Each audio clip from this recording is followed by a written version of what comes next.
I found out that my sister-in-law plans to throw a party in my condo without my permission. Now she's ruining our reputation after I made her homeless. When my husband and I got married 3 years ago, we decided I would move into his house and keep my condo. While we were dating, we spent time equally between both places. My unit was closer to downtown and attractions in our city, and his house was farther away from everything, but much larger and in a quiet neighborhood. Since my place was nearly paid off and the mortgage is very inexpensive, we decided it would make sense to use it for out-of-town guests, parties, or when we were too tired to drive home after a night out. Last month, his sister asked if she and her girlfriend could stay at the condo for the 4th of July weekend. We agreed. She would drive in from their hometown that Thursday and stay until Monday. Last week, she slipped up and mentioned that she would be having a pride event at my place. At first, she tried to backtrack and say she would be attending one, then admitted that she was planning on using my place to throw the party for about 20 people from a Facebook group. I told her absolutely not, and that she and her girlfriend could stay, but no party. We're still in a pandemic, and I don't care if things are opening. My home is not. She called me a hypocrite since my husband, and I use it for parties. He and I still refused, so she threw a tantrum and called us homophobes, canceled the event, and made a post on FB about us, insinuating that we reneged because it was a pride event, which isn't remotely true. My mother-in-law called to find out what was happening, and apparently, my sister-in-law is keeping up the story that we were being homophobic. I called her and told her to find somewhere else to stay,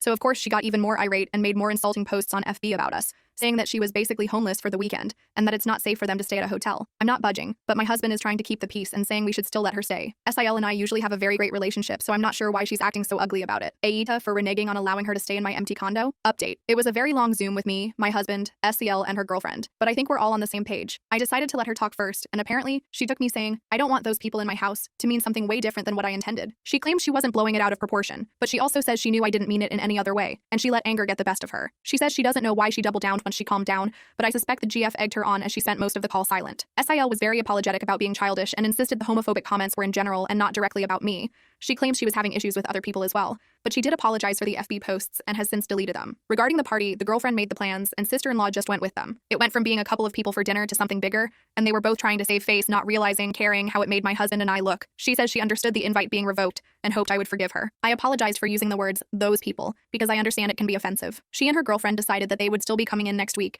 and that they would shorten the trip and pay for a hotel or Airbnb. I'm not sure if they still plan on getting together with their FB friends, but I did add my 2 cents and told her it was a dumb idea. She laughed it off, but something tells me they plan to hang out. We changed the subject immediately after the tears and apologies. I'm glad we spoke. I'm still not completely okay, but I feel much better about sticking to my decision even after she canceled the party.